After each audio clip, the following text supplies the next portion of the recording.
보겠습니다. 오늘 말씀은 사사기 12장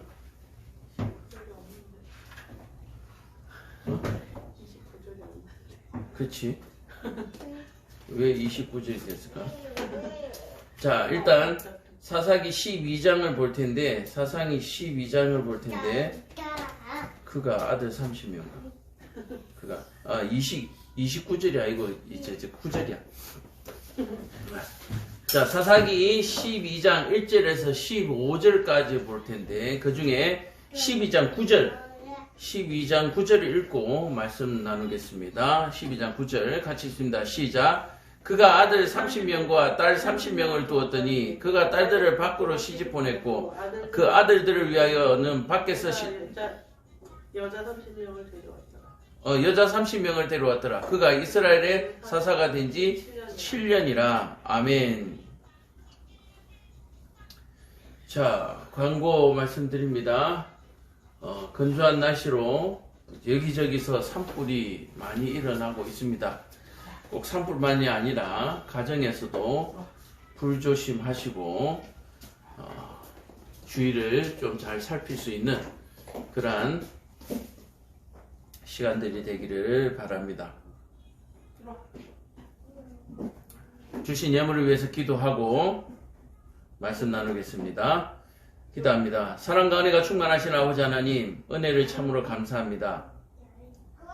하나님을 사랑하고 교회를 사랑하여 하나님 앞에 귀한 물질 드리는 손길들이 있습니다. 아버지 하나님, 그 손길들을 기억하여 주옵소서. 삶이 넉넉하고 또 형편이 되어 드리는 것이 아니라 다 썩어도 모자라는 삶 속에서 하나님 것을 구별하여 드리는 손길들입니다. 아버지 하나님께서 불쌍히 여겨주시고 긍휼히 베풀어 주셔서 드리고 난 이후에 그 삶이 곰핍하지 아니하도록 주님 도와주옵시고 오히려 드린 이후에 하나님의 복이 더 많이 풍성히 임하는 은혜를 베풀어 주옵소서.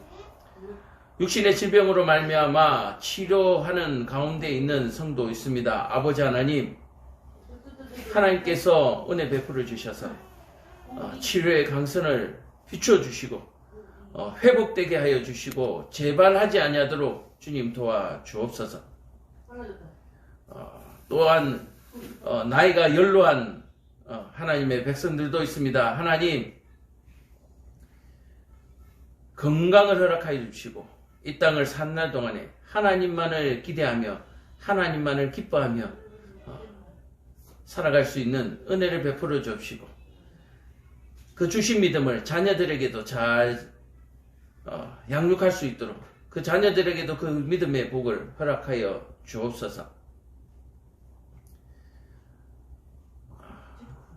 결혼하고 또 신혼을 맞이한 부부 있습니다. 하나님께서 자녀를 허락하여 주시고 또 그 삶 가운데 하나님을 잘 섬길 수 있는 섬김의 믿음을 허락하여 주옵시고 또 하나님의 지혜로 이 땅을 잘 이겨나갈 수 있도록 주님 가정을 복되게 하여 주옵소서.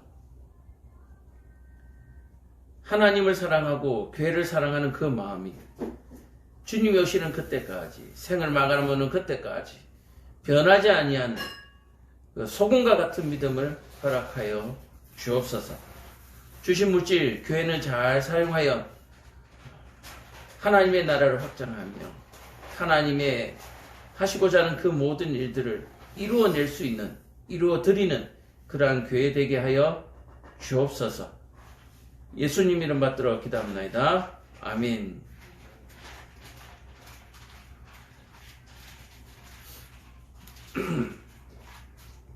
자, 말씀 보겠습니다. 오늘 보실 말씀은 여호와께서 사사들을 세우신 목적. 여호와께서 사사들을 세우신 목적. 여호와께서 저와 여러분들을 이 땅에 보내신 목적. 자, 그래서 하나님께서 사사로 보내셨지만 사사의 사명을 감당하지 못하고 그냥 쭉정이의 삶으로 변하는 그러한 삶. 우리가 늘 사사기를 통해서 참으로 그 사사들의 놀라운 능력들을 보면서 감탄을 하죠. 그리고 그 사사들을 세우신 하나님께 감사를 합니다. 그러나 면밀하게 살펴보면 여전히 그 사사들은 하나님 앞에 죄인의 모습을 벗어내지 못했다라고 하는 사실을 여러분들 발견할 수 있기를 바랍니다.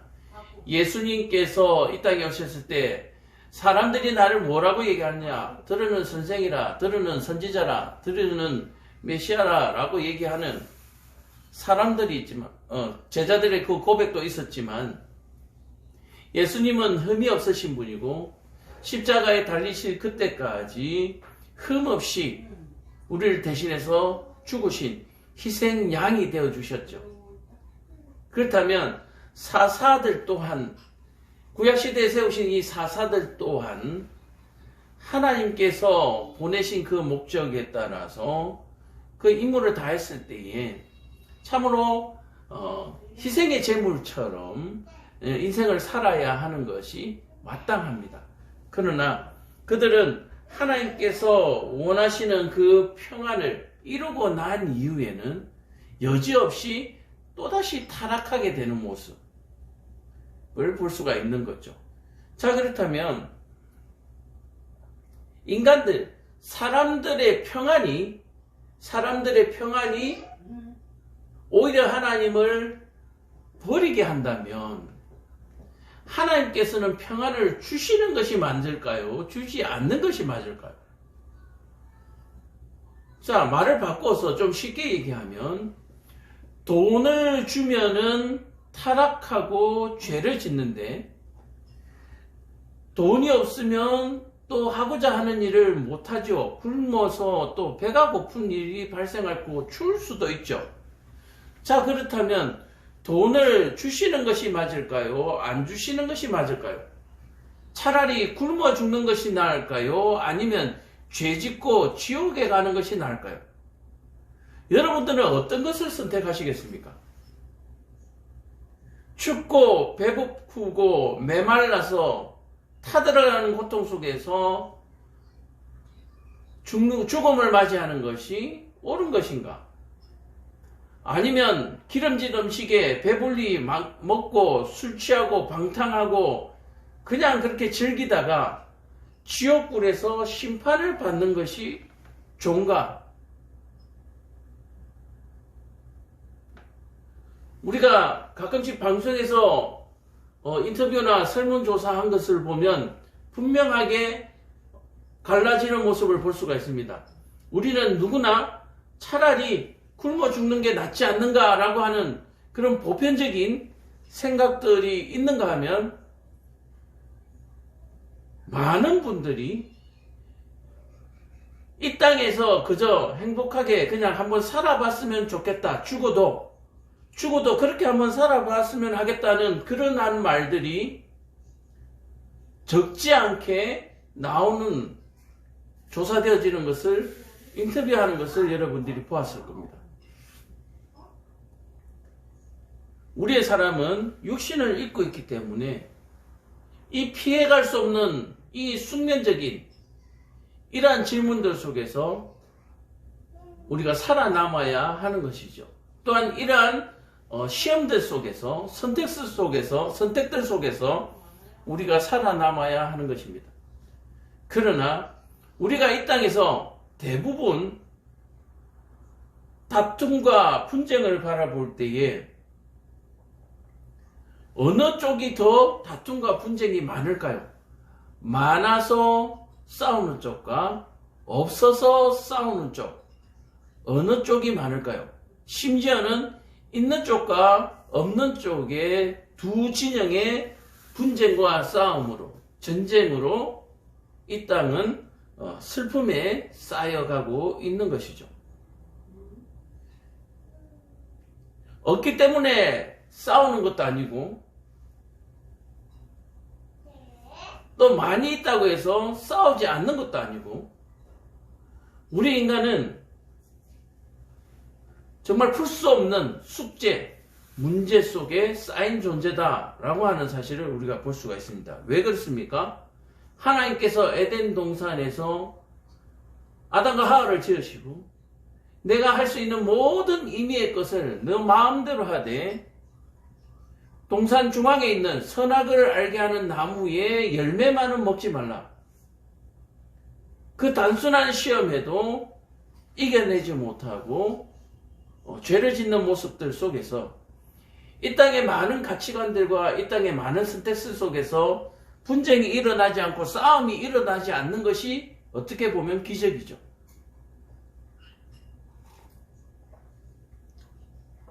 저와 여러분들의 삶 속에서는 무엇 때문에 분쟁하고 싸우는 일이 많습니까? 직장에서나 또는 가정에서나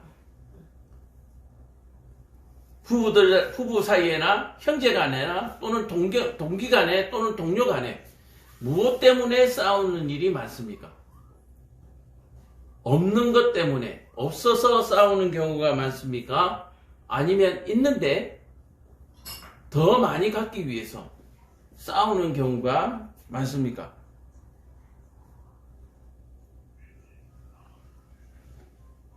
사람들은 권력이나 힘을 가진 사람들이 더 많이 가지는 것에 대해서 불만을 가질까요? 아니면 찬성할까요? 만약에 권력을 가지고 힘을 가진 사람들이 더 많이 갖는 것을 찬성한다면 여러분들은 그 편에 대해서 어떻게 생각하시겠습니까? 만약에 권력을 가지고 힘을 가진 사람들이 더 많이 가지는 것에 반대를 한다면 열심히 공부하고 열심히 일하실 필요는 없죠. 가진 사람들에게서 뺏으면 되는 거니까. 또는 가진 사람들에게 나눠달라고 요구하면 되는 것이죠. 그러나 권력을 가지고 힘을 가진 사람들이 가지고 있는 것을 내놓으라고 할 때에 그들이 순순히 내놓으면 다행인데 그들이 순순히 안 내놓으면 뺏을 방법이 없습니다. 왜요? 그들이 권력과 힘을 다 가지고 있기 때문에. 자, 그렇다면 가지지 못한 사람들의 선택은 무엇이 되어야 할까요?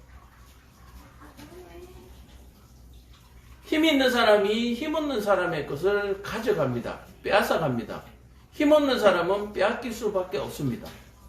그렇다면 힘없는 사람은 어떤 일에 더 열심을 내어야 할까요?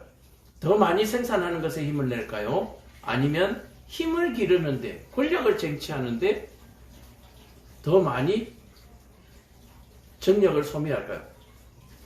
더 많이 수확해서 그 수확한 것으로, 그 물질로, 돈으로 권력을 사는 일, 힘을 사는 일도 서슴지 않고 할 것입니다.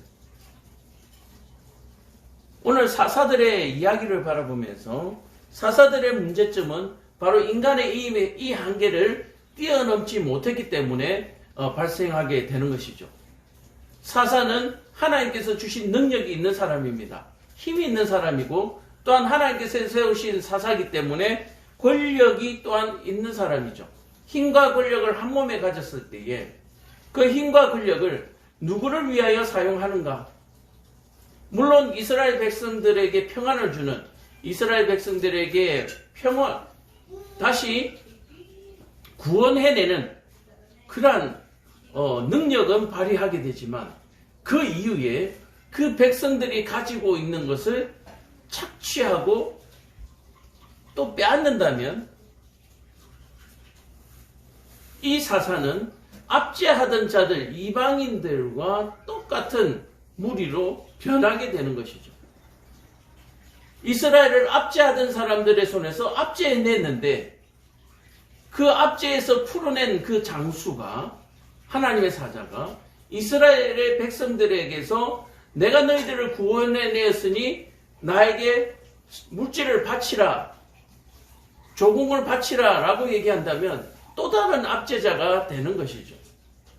또한 이스라엘의 사사가 이스라엘 백성을 구원해 내었다 하더라도 그 구원해낸 힘의 근원이 여호와 하나님께로부터 나왔기 때문에 사사의 능력이 아니다라고 얘기를 하는 거예요.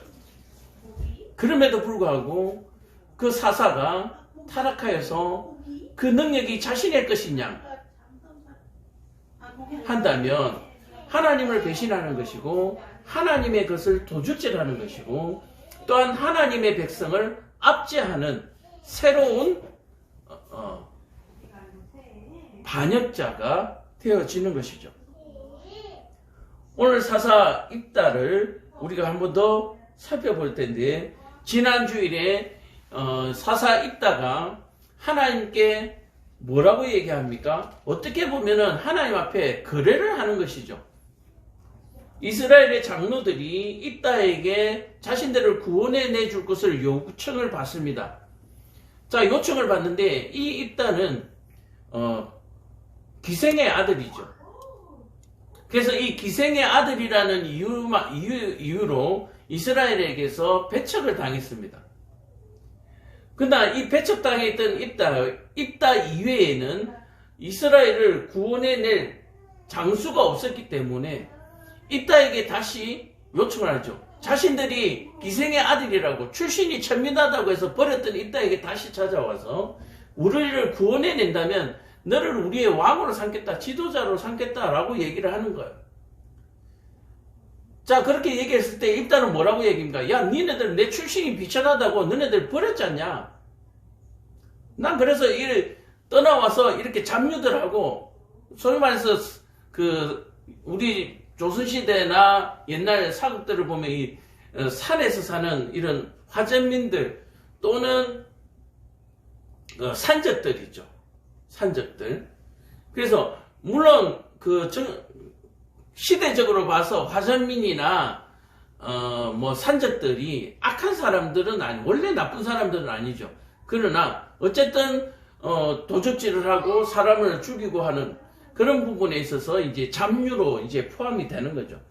그래서 일단은 이 잡류들과 함께 사는 것이 훨씬 낫다. 너희들 돌아가라. 나는 너희들이 죽고 사는 것에 관심이 없다. 자, 그랬지만 이 장로들의 간절한 부탁이 있었고 또 그들이 내미는 그 달콤함, 그 권력의 달콤함을 일단은 뿌리치지 못했던 거죠. 자신의 신분이 비천하다고 해서 내쳤던 그 사람들이 자신에게 무릎 꿇고 그 왕의 자리를 주겠다고 하는 그것에 대해서 그 달콤함을 어떻게 보면 그때 그 배신감을 그 달콤함을 그냥 잊어버리고 바꿔버리는 거죠. 자, 만약에 이 마음속에 어떤 마음이 있었을까? 그래, 내가 왕이 되고 나면 너네들 나에게 했던 그것을 내가 그대로 돌려주겠다. 이런 마음도 가지고 있었지 않을까 싶은데 이 입다가 하나님 앞에 기도를 하죠. 만약에 여호와 하나님께서 나와 함께 하시면 내가 이스라엘을 구원해낼 수 있겠다 라고 얘기를 하고 대신에 그 입다가 이스라엘을 구원해내고 나면은 이스라엘의 지도자가 되잖아요. 자, 지도자가 되고 나면 내가 여호와 하나님께 그래서 내가 전쟁에 이기고 이스라엘의 지도자가 되게 해주신다면 자, 전쟁에 이기면 당연히 지도자가 되는 거죠. 이게 약속이 되는 거고 또 약속을 지키지 않을 때는 군사력을 입다가 가지고 있기 때문에 이스라엘 백성들이 어차피 그 왕위가 아니라 지배권을 줄 수밖에 없는 거예요. 자, 그런데 이 입다가 하나님께 어떻게 보면 건방진 것이죠. 만약에 하나님이 이 전쟁에서 이기면이라고 얘기하는데 이 이기면이라고 얘기하는 것은 뭡니까? 자기가 왕이 되게 하면이라는 게 포함되어 있는 거예요. 그래서 자, 12장 5절에 보면 길앗 사람이 에브라임 사람보다 앞서 요단강 나루턱을 장악하고 이 입다가 이 앞에 얘기군요. 입다가 전쟁에서 이기면이라고 얘기하는 것은 무엇이냐? 11장 30절에 보면은 그가 여호와께 서원하여 이르되 주께서 과연 암몬 자손을 내 손에 넘겨주시면 이 넘겨주신다라고 얘기하는 것은 내가 이스라엘의 왕이 된다. 다시 말해서 이스라엘의 지도자가 된다면 내가 암몬 자손에게 평안이 돌아올 때에 누구든지 내 집 문에서 나와서 나를 영접하는 그를 그 사람이죠. 그를 여호와께 돌릴 것이니. 자, 그래서 자기 딸을 하나님 앞에 바치게 되는 이런 불충을 저지르게 되는 것이죠. 자, 그래서 하나님이 내가 전쟁에서 이기게 하신다면, 다시 말해서 내가 왕이 되면, 첫 번째로 내 집에서 제일 먼저 나오는 사람을 하나님께 드리겠다. 하나님께서는 사람의 생명을 제물로 받으신 적이 없거든요. 자, 이런 마음을 가진 있다가 과연 온전한 마음으로 이스라엘을 불쌍히 여기고 긍휼히 여기는 마음으로 이스라엘을 구원해 냈겠는가? 라고 하는 부분에는 의심이 있습니다. 그럼에도 불구하고 하나님은 목적이 뭐였습니까? 부르짖는 이스라엘이 타락하고 우상을 섬기고 있지만 그 안에 내 백성이 있는 거예요. 그 내 백성을 구해내기 위해서 이 딸을 그냥 사용하십니다. 자, 그래서 여러분들이 잘 기억해야 할 것은 그 지도자가 대단해서 그 지도자에게 권력을 주는 것이 아니라, 힘을 주는 것이 아니라 누구 때문에요? 속해 있는, 울부짖는, 부르짖는 내 백성 때문에 그에게 권한을 주는 거예요. 능력이 있건 없건 또는 자질이 되건 안 되건 하나님께서 능력 주시는 거예요. 자, 그렇게 해서 하나님이 이 부분에는 하나님의 마음을 여러분들 잘 아셔야 돼요. 부르짖는 내 백성 때문에 이 딸을 허용하시는 거예요. 자, 그래서 입다가 전쟁에서 이기고 자신의 딸을 바친 이후에 엄청나게 후회를 하겠죠. 엄청나게 후회를 했겠죠. 그러나 이 후회한 것이 오히려 하나님 앞에 반역으로 돌아간다라고 얘기를 하는 거예요. 자, 어쨌든 그 딸이 죽었어요. 오늘 12장 1절에 보면은 에브라임 사람들이 입다에게 찾아옵니다. 어떻게 해서 어찌하여서 암몬 자손을 치러 갈 때 우리에게 얘기하지 않냐고 니 혼자 갔냐라고 얘기하는 거예요. 자, 여기서 왜 니 혼자 갔냐라고 하는 이 에브라임 사람들의 속뜻은 무엇입니까? 입다가 가서 암몬 사람들을 다 해치웠으니까 이 암몬의 땅이 누구의 손에 들어왔습니까? 입다의 손에 들어간 거예요. 하나님께서 가나안 땅을 12지파에게 다 골고루 나눠주셨잖아요. 그 수요에 맞게 나눠줬기 때문에 골고루 나눠줬다라고 말할 수가 있는 겁니다. 그게 공식이 그렇게 성립되는 거예요. 자, 그래서 공평하게 나눠줬다라고 말씀드릴 수도 있는 거예요. 자, 그런데 이 입다라는 친구가 이 암몬 자손을 다 썰어버리면서 전쟁에서 승리함으로 말미암아서 이 암몬이 지배하고 있는 땅을 입다가 갖게 되는 거잖아요. 그러니까 이 에브라임 지파가 와서 뭐요? 그게 배가 아픈 거예요. 같이 가서 싸웠으면 어떻게 돼요? 그 땅을 나눠 가졌을 거 아니에요. 자, 이 에브라임 사람은 뭘 알고 있는 거예요? 입다가 전쟁에서 승리한 것이 무엇 때문이다? 하나님의 은혜인 것을 어느 정도 아는 거예요. 왜요? 가면 승리할 걸 아는 거예요. 하나님이 함께 하시면 승리할 걸 아는 거예요. 자, 그러니까 입다가 그게 에브라임 지파가 밥숟갈을 올리지 못한 것이 너무너무 배 아픈 거예요. 그래서 입다를 찾아가는 거예요. 길라 사람이 에브라임 사람보다 앞서 요단강 나루트를 장악하고 에브라임 사람의 도망하는 자가 말하기를 청하건대 나를 건너가게 하라 하면 길라 사람이 그에게 묻기를 내가 에브라임 사람이냐 하여 그가 만일 아니라 하면 그에게 이르기를 십볼렛이라 발음하여 에브라임 사람이 그렇게 바로 말하지 못하고 십볼렛이라 발음하면 길라 사람이 곧 그를 잡아서 요단강 나루턱에서 죽였더라. 그때 에브라임 사람은 죽은 자가 42,000명이었더라. 이 42,000명이면 거의 싸움에 나갈 수 있는 장정들의 대부분을 얘기하는 거죠. 이따가 이스라엘 사사가 된 지 6년이라 길앗 사람 이따가 죽음에 길앗에 있는 그의 성읍에 장사되었더라. 자, 에브라임 사람이 와서 따지니까 길앗에 있다가 뭐라고 얘기합니까? 우리가 암몬에게 압제당하고 있을 때 너희들은 우리를 뭐 해보지 않았다? 돌아보지 않았지 않냐? 근데 이제 와서 무슨 소리냐? 그러자 이따가 길앗 사람을 다 모으고 에브라임과 싸움을 벌인 거예요. 그래서 에브라임 사람이 42,000명이 요단강가에서 42,000명 전병만 아니죠. 어쨌든 전체적으로 에브라임과 싸워서 42,000명이 전사하는 사건이 발생하게 돼요. 자, 하나님께서 입다에게 능력 주신 이유가 뭐였습니까? 이스라엘을 구원하라고.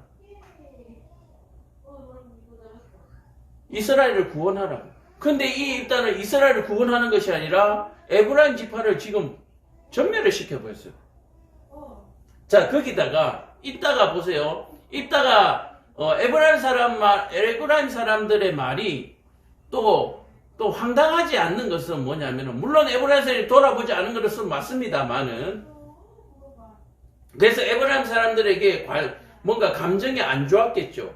그러나 전쟁에 나갈 때에 만약에 이 에브라임 사람들과 함께 동행을 했다면 훨씬 더 전쟁이 쉬웠을 것입니다. 그러나 그는 하나님으로부터 자신의 능력을 인정받고 싶었던 거예요. 그러니까 하나님 앞에 자신이, 입다는 원래 전사였거든요. 입다는 원래 전사였어요. 자, 그러다 보니까 내가 전사인데도 불구하고 내 신분 때문에 내가 불합리한 그런 대접을 받았다. 그래서 여호와 앞에서 내가 승리를 통해서 하나님의 인정을 받고 싶었던 거예요. 그래서 에브라임이 암몬 자손을 이긴 것이 자신의 능력이라고 생각하고 있어요. 자, 그러다 보니까 이따가 하나님 앞에 기도하기는 했지만 나는 능력이 없습니다. 하나님께서 능력 주시면 내가 이 일을 할 수 있습니다라고, 뭔가 하나님이 먼저 입다를 부르고 입다가 겸손하게 그 사사의 어떤 직분을 받은 것이 아니라 자신은 이미 대단한 용사라고 하는 교만이 가득 차 있었던 거예요. 자, 거기다가 하나님 앞에 얘기할 때는 내가 나한테 이 암몬 자손을 붙여주옵소서라고 하는 기도라고, 소위 말해서 서원 기도가 되어버린 거죠. 그런 의미로 받아들일 수가 있습니다. 그래서 우리는 여기에서 사사라고 표현하고 있는 부분이 있지만 다른 사사들과 조금 다른 사사다. 그렇게 저는 보게 되는 거죠. 뭐 그렇게 안 보셔도 상관없습니다. 어쨌든 이따가 딸을 무남 동녀였습니다. 무남 동녀를 그렇게 보내고 나니까 그 마음이 심히 외로웠겠죠. 그런데 그렇게 된 이유가 뭡니까? 자기 자신 때문이잖아요. 자기 자신. 자, 그러다 보니까 어떤 일이 발생했습니까? 그 어떤 괴로움을, 자, 인간적인 입다로 우리가 한번 드라마를 만들어 보자면, 그런 어떤 마음의 아픔을 가지고 있을 때, 내가 권력은 가졌지만 내 사랑하는 딸을 지금 잃어버렸어요. 이제 잃어버린 게 아니고 지가 하나님 앞에 주겠다고 얘기한 거죠. 자, 그런 상태에서 에브라임 가가지고 아픈 생가슴을 어떻게 보면 후회 봤다. 그래서 에브라임이 42,000명이 전사하게 되는 거예요. 자, 그리고 난 다음에 그 공허한 마음을 어떻게 달라느냐 했더니 오늘 우리가 읽었던 바로 그 일입니다. 어떤 일입니까? 9절에 그가 아들 30명과 딸 30명을 두었더라. 자, 이것은 뭡니까? 지난번에도 얘기했지만 아들 30명에 딸 30명이면 거의 60명이죠. 60명이면은 적어도 아내를 몇 명을 두었다는 얘기입니까? 60명이면 적어도 15명 이상, 그죠? 적어도 15명, 그냥 적어도 30명 이상, 그 정도의 아내를 주었다라고 볼 수가 있는 거죠. 왜 그러냐 하면, 왜 그러냐면은 12지파에게서 난 야곱의 12지파의 아들을 볼 때에 12지파가 어떻게 나왔습니까? 아내 4명에게서 나왔거든요. 아내 4명에게서. 자, 그렇게 볼 때에 어째저째 이렇게 가면은 벌써 뭐 적어도 15명 이상 20명 뭐 그 정도 되는 거죠.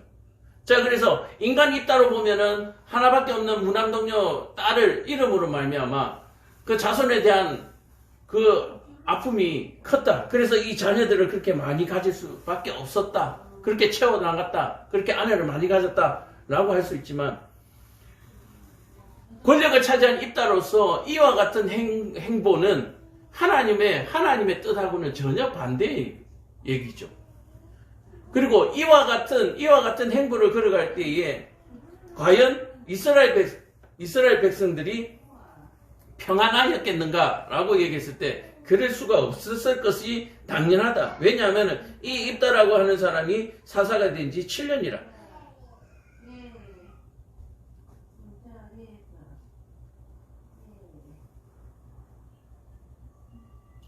이건 입산이군요. 자, 이와 같이 그 뒤를 이어서 입산이라는 사람이 되었는데 이 입산이라는 사사가 아들 30명과 40명을 두었다라고 합니다.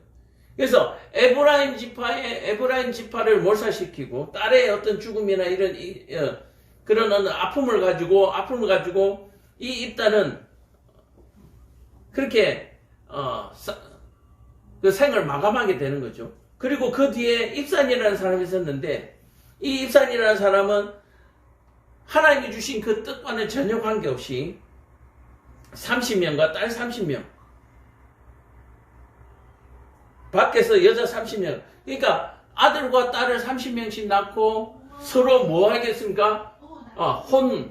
혼합 결혼을 시키는 거예요. 이방인들과 혼합 결혼을 시키는 거예요.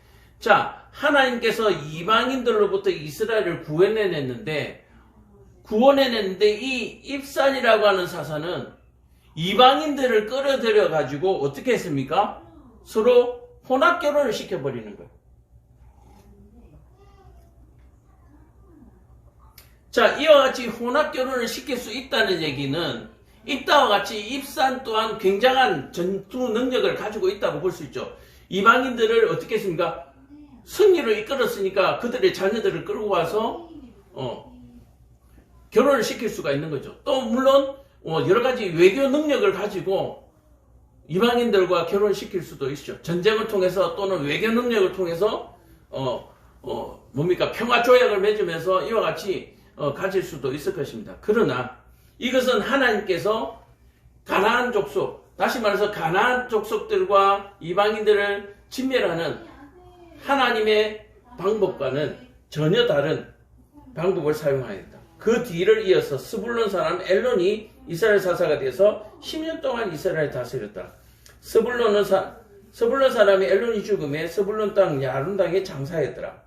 사사 압돈 그 뒤를 이어 바라돈 사람 힐렐의 아들 암논이 이스라엘 사자가 되었더라.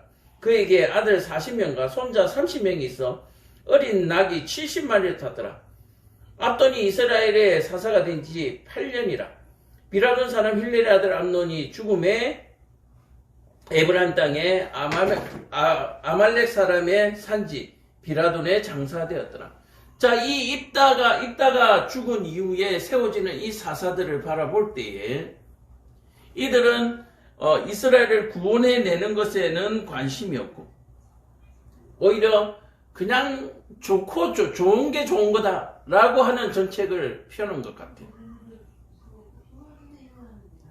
자, 그래서 하나님께서 사사들을 세우신 목적은 이 땅의 권력을 또는 이 땅의 부를 우리가 누리도록 하기 위해서 사사를 세우신 것이 아니라 무엇을 사사를 우리를 뭐하기 위해서 죄 짓지 않도록 하기 위해서 죄와 분리해내기 위해서 사사를 세우셨다라고 하는 사실을 여러분들 꼭 기억하시기를 바랍니다.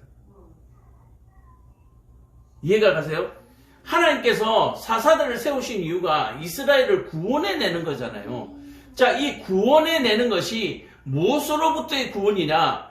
억압과 압제로부터의 구원, 이것은 1차원적인 얘기고요.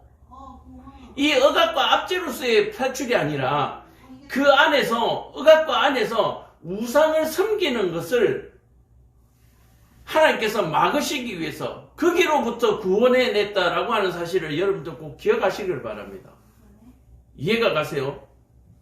만약에 하나님께서 이 땅에서 잘 먹고 잘 살는 권력을 누리고 또는 부를 누리는 바로 거기에 하나님의 구원의 목적이 있다라고 하면, 여러분들은 신앙생활을 굉장히 잘못하고 있는 거예요. 이 사사기를 잘못 이해하고 있는 것입니다. 자, 압제로부터, 그 압제라고 하는 것에서 우리는 뭐라고 생각합니까? 옛날 우리나라의 옛날 그 노비들처럼 그냥 농사 지어서 양반들이 다 뺏어가고 그냥 피죽 또는 나무 껍질 벗겨서 먹고 사는, 자, 거기로부터 구원해내서 자기가 지은 쌀을 자기가 지어서 밥을 먹는 거기로부터의 구원이라고 생각하시면은 여러분들 큰 잘못이에요. 크게 잘못된 거예요.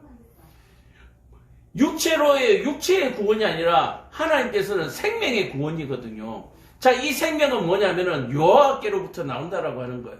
그래서 이스라엘 백성들이 그게 이방인들 속에서 우상을 섬기는 것으로부터의 해방을 하나님께서 사사들에게 맡기셨다라고 하는 사실을 여러분들 꼭 기억하시기를 바랍니다. 그냥 이 땅에서 가난하고 이 땅에서 못 배우고 좀 힘들고 어렵고 그래서 교회 나와서 하나님 앞에 열심히 기도해서 좀 사람답게 한번 살아보고자 하는 바로 그런 어떤 꿈을 꾸고 있다면 여러분들 그거는 하나님께서 원하는 신앙이 아니에요. 하다못해 짐승들도요, 오늘 좀 배불리 먹기를 원하는 게 짐승들이에요. 건기가 되어서 먹을 것이 없을 때에 그 초원에 있는 맹수들도 오늘 하루 잘 먹을 수 있으면 좋겠다는 그런 꿈은 짐승들도 가지고 있는 거예요. 그러나 하나님의 백성인 우리는 오늘 내가 죽더라도 여호와 하나님을 섬기다 죽을 수 있으면 행복하겠다라고 하는 그 마음이 우리 안에 있어야 되는 거예요. 오늘 고기 반찬에 흰쌀밥 먹었으면 소원이 없겠다. 죽어도 소원이 없겠다. 이건 하나님의 백성의 생각이 아니고요. 하나님의 백성은 내가 오늘 이 우상의 땅에서 우상을 섬기는 것보다 내가 굶어 죽더라도 여호와 하나님께 경배를 올리는 것이 나에게 더 좋겠다. 오늘 이 사사들은 바로 거기로부터의 구원입니다.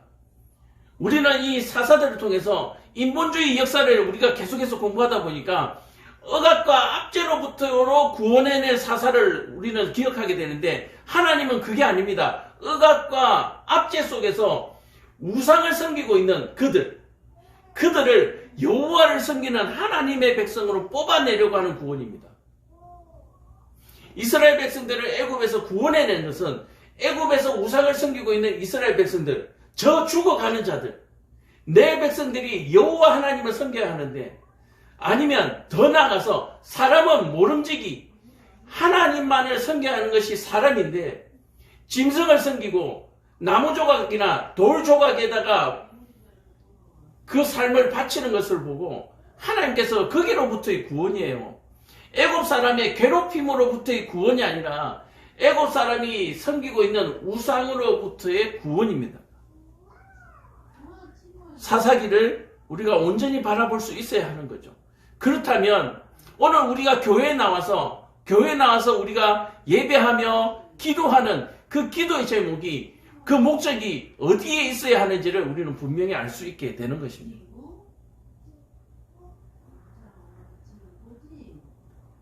여호와 하나님을 섬기는데 오늘 이따와 같이 우상을 섬기는 것과 같이 사람을 제물로 드리는 이런 사사가 아니라 또 사사로 기껏 세워놨더니 이 땅에서 우상을 섬기고 물질을 탐하고 또 전쟁을 즐기고 그런 어떤 부분의 사사도 아니라고 하는 거예요.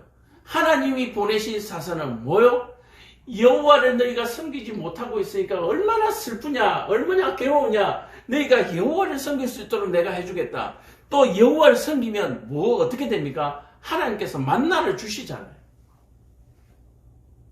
하나님께서 고기를 주시잖아요. 먹을 것이 주시잖아요.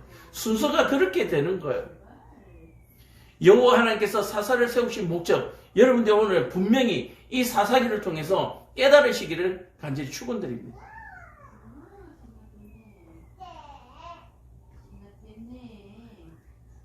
이 땅에 이 예수서당교회가 왜 여기에 있냐고요?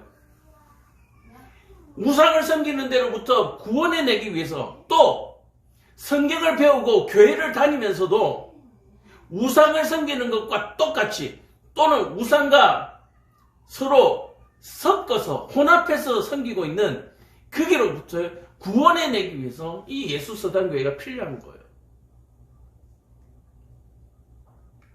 교회 와서 헌금을 드리고 열심히 빕니다. 하나님. 이게 뭐예요? 우상 섬기는 거예요. 우상 섬기는 거. 이미 교회에 와서 내가 여호와 하나님을 섬기고 있잖아요. 그게 감격이고 그게 감사 자체라고 하는 거예요. 그것으로 만족할 때에 하나님께서 우리의 뭐를 아셔요? 필요를 아시고 공급하여 주시고, 하나님이 이미 우리의 필요를 다 채워놓으신 거예요. 이 땅에 많은 식물들, 이 땅에 비와 햇빛을, 공기를 주셔서 심는 대로 거둘 수 있도록 하나님께서 이미 다 만들어 놓으셨잖아요. 더 많이 가질 필요도 없습니다. 먹을 만큼 있으면 되는 것이고, 남는 것은 나누면 되는 것이에요. 또 남는 것은 필요한 것과 바꾸면 되는 것이에요. 이 사사기를 통해서 삶의 목적과 지혜를 여러분들이 분명하게 배울 수 있기를 간절히 축원합니다. 하나님의 구원, 사사들을 통한, 또는 하나님이 보내시는 천사들을 통해서 무엇으로부터의 구원요? 물질의 빈곤함으로부터의 구원이 아니라, 질병으로부터의 구원이 아니라 우상으로부터의 영혼의 구원인 것을 여러분들 꼭 기억하시기 바랍니다. 성경은 지금 그걸 얘기하는 거예요. 우리가 구약을 관통하면서 우리가 지금 깨달고 알아보고자 하는 것이 뭡니까? 예수님께서 이 땅에 오셔야만 하는 이유, 왜 오셔야만 했는가? 사람들이 하나님의 말씀을 곡해가지고 뭘 구원해내? 어디로부터의 구원을 얘기합니까? 자꾸 빈곤으로부터, 또는 그 압제받는 식민지로부터의 구원을 자꾸 얘기하니까 예수님이 이제 오실 수밖에 없는 거예요. 심지어는 바리새인들과 서기관들조차도 어디로부터의 구원요? 로마로부터의 구원, 가나안으로부터의 구원, 그걸 하기 위해서 메시아가 오신다는 거예요. 미친 소리예요. 메시아가 이 땅에 오시는 이유는 우상으로부터 그 영혼을 되찾아주기 위해서 오시는 거예요. 잘 생각해 보세요. 우리의 영혼이 지금 어디에 가 있는지.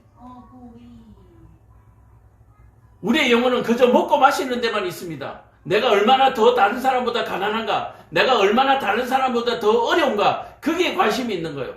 다른 사람은 오늘 저녁에 외식을 한다던데 우리는 오늘 저녁에 뭘 먹을까? 우리의 염려와 걱정은 그것밖에 없는 거예요. 내가 얼마나 하나님 앞에 온전하게 바로 섰는가, 내가 오늘 하나님을 섬기고 있으니 얼마나 행복한가, 거기에는 전혀 관심이 없어요. 하나님이 오늘 하루 동안 나와 동행하여 주셔서 내가 얼마나 오늘 행복했고 안전했는가, 거기에는 관심이 없습니다. 거기에 감사에 대한 것은 전혀 없어요. 오늘 누구 집에는 저녁에 뭘 먹던데 우리 집에는 왜 이걸 먹느냐는 얘기예요.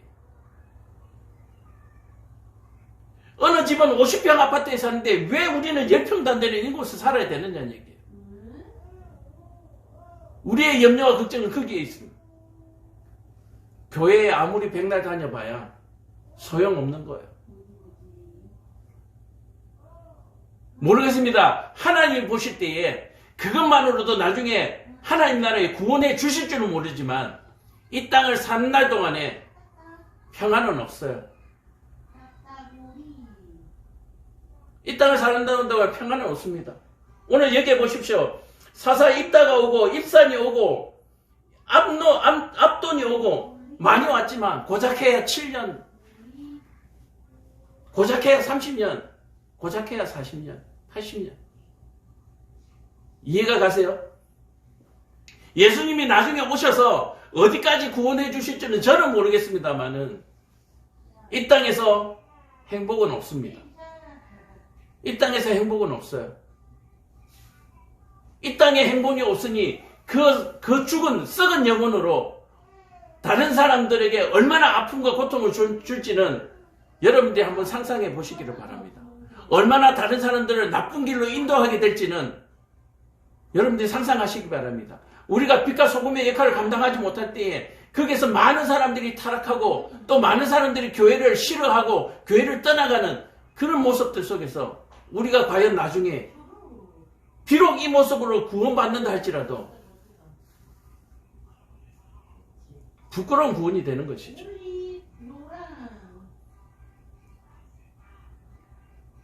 오늘 말씀을 통해서 여러분들이 꼭 깨달으시고 진정한 구원의 기쁨을 누리시는 축복이 저와 여러분의 있기를 축원드립니다. 기도하겠습니다. 좋으신 아버지 하나님,